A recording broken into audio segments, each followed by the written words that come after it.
It started like every other HOA meeting: stale coffee, small talk, and the faint hum of lawnmowers outside the window.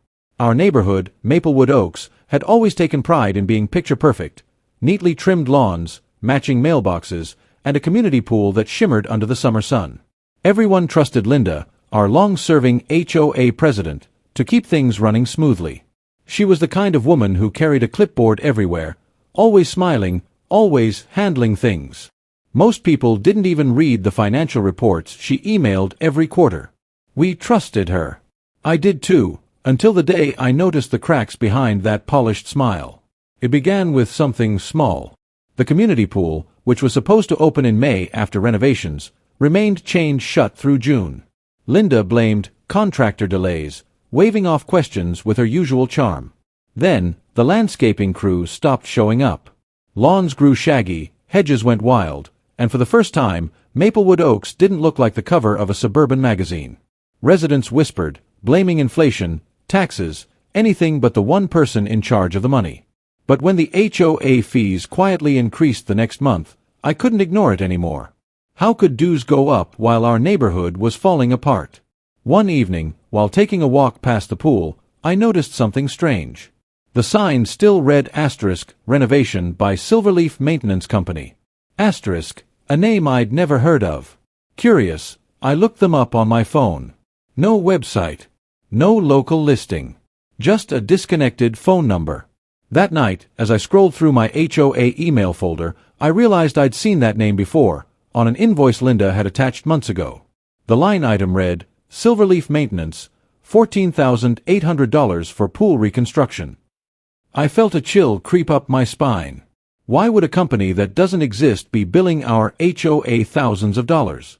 The next morning, I stopped by the community center to speak with Peter, our HOA treasurer. He was a quiet man, the type who avoided conflict, but when I asked if he'd ever met anyone from Silverleaf, his expression changed. Linda handles all the vendor contacts, he said carefully, eyes darting toward the office door. I could tell he knew something but wasn't ready to say it.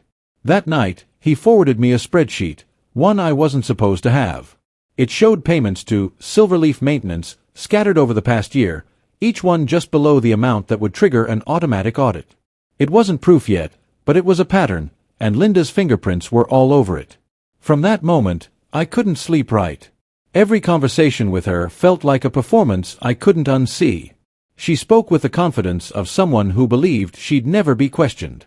Just a few more weeks, and the renovations will be done, she'd say, her tone sweet but dismissive. Yet behind her, the pool sat dry, the clubhouse closed, and the entrance lights flickered because no one had paid the maintenance bill. Our perfect neighborhood was starting to rot from the inside, and Linda was the only one smiling through it.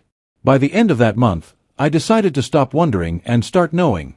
I spent nights digging through HOA meeting notes, bank statements, and emails that Linda thought no one read. And the deeper I looked, the clearer it became. The woman we trusted most had turned our community into her personal bank account. I didn't have the full picture yet, but I had the first piece of a puzzle that was about to change everything.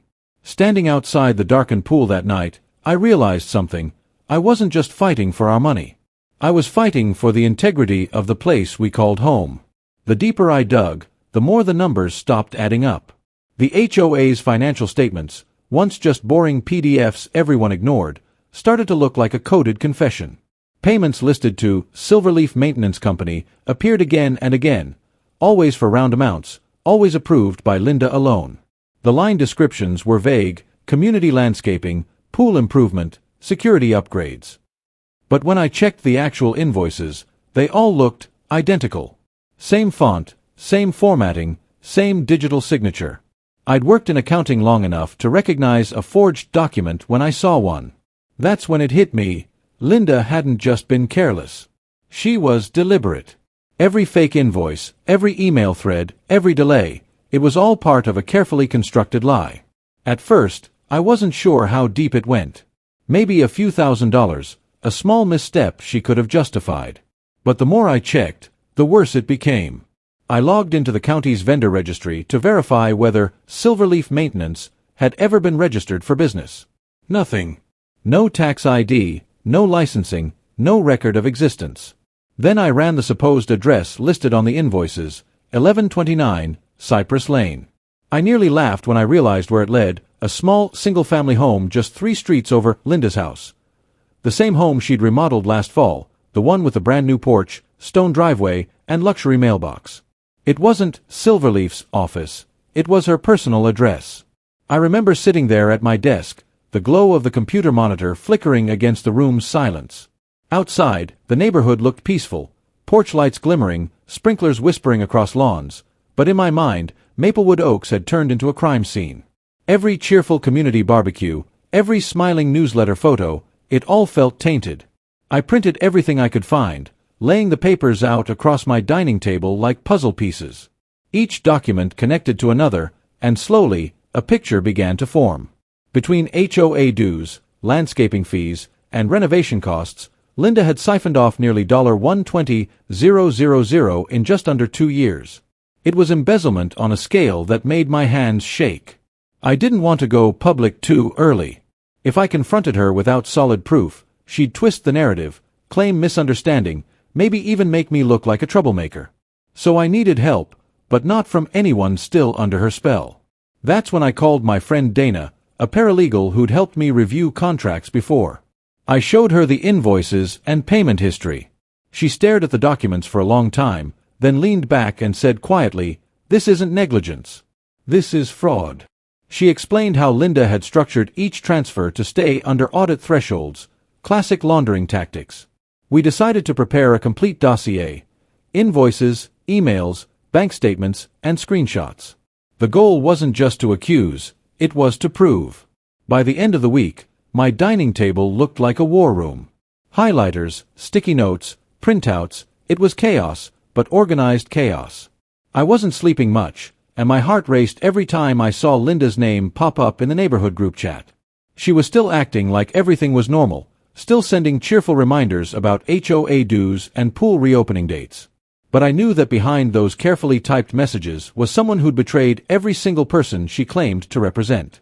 When I finally zipped the folder shut with all the evidence inside, I didn't feel satisfaction, just resolve. This wasn't about revenge anymore. It was about justice, and I was ready to expose her for exactly who she was. The next HOA meeting was scheduled for a Thursday evening, the kind where everyone showed up half out of obligation, half out of gossip. I arrived early, folder in hand, the same folder that held every piece of evidence I'd spent weeks collecting. The community hall was quiet except for the hum of the air conditioner and the shuffle of chairs being arranged in neat rows. On the wall, the Maplewood Oaks logo looked proud and polished, almost mocking in its perfection. This was the heart of our community, and tonight, it would also be the stage where the truth finally stepped into the light. I'd rehearsed every word in my head, but my heart still pounded like a war drum as I saw Linda walk in, her familiar clipboard tucked neatly under her arm and her trademark smile plastered across her face. She greeted everyone with that same politician's grace: hugs for the retirees, firm handshakes for the younger homeowners. "Thank you all for coming," she said, her voice warm, almost syrupy. Nobody would have guessed she'd been siphoning thousands of dollars right out from under us. When she caught my eye, her smile flickered for just a second. Maybe she sensed something. Maybe she was just tired. But that flicker was all I needed to know I was on the right path. The meeting began routinely. Linda went over community updates, her tone rehearsed and confident. But when she reached the financial section, I raised my hand. "Before we approve the new vendor payments," I said, "I'd like to suggest a quick review, just a small audit." The room shifted, a few people glanced up, surprised. Linda laughed lightly, brushing it off. "Oh, there's really no need," she said. "Everything's been handled as usual." That's when I pulled out the first page from my folder. "I know," I replied, "but I think everyone here deserves to see how it's been handled." Her eyes froze on the paper. The title at the top read, "Silverleaf Maintenance, Contract Invoices 2023. Her expression didn't crack at first. She was good at pretending. "Where did you get those?" she asked, her voice even but tight. "Public records," I said simply. The room grew quiet. One by one, the residents leaned forward, curiosity giving way to unease. I laid out the papers on the table. Identical invoices, missing tax IDs, and payment receipts linked to her address. Gasps filled the room like a wave. Linda tried to smile, but the corners of her mouth trembled. "This is ridiculous," she snapped. "I have explanations for all of these." That's when I played my final card, the trap I'd set 2 weeks earlier. I had created a fake test invoice under a made-up vendor name and sent it to Linda's email, suggesting we approve it for a lighting upgrade. It wasn't real, just bait. She'd signed off on it immediately, forwarding it to the treasurer for payment. That single act proved she wasn't verifying anything, just rubber-stamping whatever padded her pockets. Now, I projected her approval email onto the wall, the timestamp glowing for everyone to see. "This invoice doesn't exist," I said quietly. "But your signature does." The silence that followed felt endless. Then someone whispered, "Oh my God!" Another neighbor muttered, "She stole from us." Before Linda could respond, the door opened. 2 men in suits stepped in, county fraud investigators I'd contacted the week before, now armed with copies of every document I'd uncovered. The color drained from Linda's face. "Ma'am," one of them said, "we need to speak with you regarding some discrepancies in your HOA financial records." Her clipboard slipped from her hands and hit the floor with a hollow thud. No one spoke as they escorted her toward the door. Her voice cracked as she tried to protest, claiming it was all a misunderstanding, that she'd meant to repay the funds, that we were turning on her for no reason. But no one moved to help. The woman who once ruled every meeting with confidence now looked small, fragile, and utterly defeated. As the door closed behind her, the room remained frozen in stunned silence. Some residents exchanged guilty glances, the kind that said we should have seen this sooner. I felt the weight of the moment settle over me, heavy but satisfying. It wasn't joy I felt, it was clarity. The truth had been buried under charm and trust for too long, and tonight, it finally clawed its way out. I looked around at my neighbors, tired, angry, relieved, and realized that Maplewood Oaks would never be the same again. Linda's reign was over, and what came next would define who we truly were as a community. The news of Linda's arrest spread through Maplewood Oaks faster than any HOA memo ever had. By the next morning, every front porch seemed to buzz with whispers, every group chat filled with shock, screenshots, and disbelief. For years, she had been the face of authority, the woman who scolded people about lawn heights and mailbox colors. Now, her picture was plastered on local news sites under the headline, *HOA president arrested for embezzlement. Seeing her name paired with words like fraud and theft felt surreal. The same woman who once prided herself on community integrity had stolen more than just money, she'd stolen trust. When the police cars pulled up outside her brick home that morning, neighbors quietly watched from behind curtains as the illusion of her power unraveled. At the next emergency HOA meeting, the atmosphere was tense. The same community room that had once echoed with Linda's cheery updates now carried a heavy silence. Folding chairs creaked as residents filed in, their faces a mix of anger, disappointment, and exhaustion. I sat near the front, the folder of evidence still on the table, though now it felt more like a relic than a weapon. No one interrupted this time. No one smiled. When Peter, the treasurer, stood to speak, his hands shook slightly. "We've confirmed with the county," he began. "Linda has confessed to falsifying HOA records and diverting funds. The total amount exceeds $120,000. Gasps filled the room.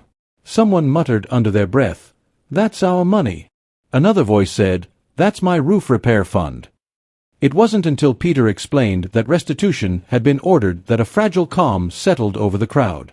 Linda would be forced to sell her home, the same house built with stolen funds, to repay the community. Her position as president was terminated effective immediately, and a motion was proposed to dissolve the old board entirely. The vote was unanimous. For the first time in years, the HOA members weren't just nodding through another meeting, they were taking control. The power that had once been used to intimidate now belonged to the people again. It was strange, almost poetic, to see justice unfold in such an ordinary room, fluorescent lights humming above, the smell of paper coffee cups, and a handful of neighbors deciding to rebuild what one person had broken. Outside, the evening air carried a strange peace. The streetlights flickered on as small groups of neighbors lingered, talking softly. Some were angry, others relieved, but most were just quiet, processing everything that had happened. I found myself walking past Linda's house, now dark and empty. Her once perfect lawn was scattered with leaves, the "For Sale" sign freshly planted in the soil. It struck me how quickly power could vanish, how a single lie, repeated often enough, could crumble under the weight of truth. I remembered all the times she'd stood in that driveway, clipboard in hand, lecturing others about responsibility. Now, her empire was nothing but an empty house and a name tainted forever. In the days that followed, the neighborhood began to feel lighter. The tension that had hung in the air for months was replaced with something unexpected: collaboration. Homeowners volunteered to form new committees, real transparency returned to the finances, and even small gestures, like open invitations to meetings and shared coffee afterward, became normal again. We were learning to trust one another, slowly but surely. It wasn't just about money anymore. It was about reclaiming the sense of community we'd lost the moment we let someone rule through fear and charm. Still, justice came with a cost. Seeing Linda's face on the news, broken and tired, stirred something complicated inside me. She had betrayed us, yes, but I couldn't ignore the sadness of watching someone's life collapse under the weight of their own greed. She had everything: respect, authority, admiration, and she traded it for a few deposits and a false sense of control. Standing at the end of the cul-de-sac one evening, I watched kids ride their bikes past the old HOA office, laughing freely, unaware of the storm that had just passed over their parents. In that moment, I realized justice wasn't about revenge. It was about balance. Linda took from us, but in losing everything, she gave the neighborhood a second chance to become whole again. Months passed, and Maplewood Oaks slowly began to breathe again. The chaos that had once gripped the community gave way to something quieter, steadier, a kind of cautious optimism. The new HOA board met in the same community hall where Linda had ruled for years, but the tone was different now. No clipboards. No condescending lectures. Just neighbors sitting in a circle, coffee cups in hand, talking like equals. I'd been asked to take on an advisory role, helping to reorganize the financial systems, and though part of me hesitated at first, I knew I couldn't walk away from what we'd built, or rather, rebuilt. Transparency became our new currency. Every dollar spent was posted online, every vote was public, and every decision was discussed openly. It wasn't perfect, but it was honest. The changes went beyond meetings. You could see them in the details: the once empty pool now filled with clear, sparkling water, laughter echoing across the surface as kids splashed and parents grilled nearby. The hedges were trimmed, the lights fixed, the walking trail repaired. It wasn't just maintenance, it was restoration, one that came from people who finally cared again. Sometimes, while walking the path around the park, I'd see neighbors who hadn't spoken in years now chatting easily, sharing stories, planning neighborhood events without a hint of the old tension. It was as if removing one corrupt piece had allowed the whole puzzle to fit together again. The neighborhood hadn't just survived the scandal, it had found its identity. I remember the day the restitution check arrived, the last piece of closure in a long, painful journey. Linda's home had been sold, and the proceeds were enough to cover most of what she had stolen. The irony wasn't lost on anyone. The house she built on lies had paid for the truth she tried to bury. When Peter handed me the envelope, he smiled faintly and said, "We finally got it back." It wasn't the money that mattered anymore, it was what it represented. Accountability, justice, redemption. The funds went straight into community improvements, the kind of projects Linda always promised but never delivered. The moment the new pool gates opened that summer, people cheered, not just because the work was done, but because it felt like a collective victory. Sometimes, I still think about her. About how greed can twist someone so deeply that they forget what power is meant for. Linda wasn't always a villain. She started out like the rest of us, someone who wanted to make the neighborhood better. But somewhere along the way, control became her addiction, and she mistook ownership for leadership. Watching her downfall wasn't satisfying, just sobering. It reminded me that trust isn't something you grant, it's something you guard. I'd seen what blind faith can do, how it can turn good people into enablers and bad people into tyrants. That's a mistake none of us planned to repeat. As autumn settled over Maplewood Oaks, the neighborhood looked more beautiful than ever. Leaves painted the sidewalks in shades of amber and gold, the air carried the smell of fresh-cut grass and barbecue, and laughter drifted from every corner of the park. Life had come full circle. Standing by the pool one evening, I watched the reflection of the sunset ripple across the water and thought back to that first day, when the gates were chained shut, and the truth was still buried beneath silence. So much had changed since then, not just in the neighborhood, but in me. I'd learned that sometimes justice doesn't come from authority, it comes from ordinary people refusing to look away. Before heading home, I glanced once more at the community sign, freshly painted, standing proud at the entrance of Maplewood Oaks. Beneath it, someone had hung a small wooden plaque that read, "Integrity builds trust." Simple words, but powerful. They summed up everything we'd gone through.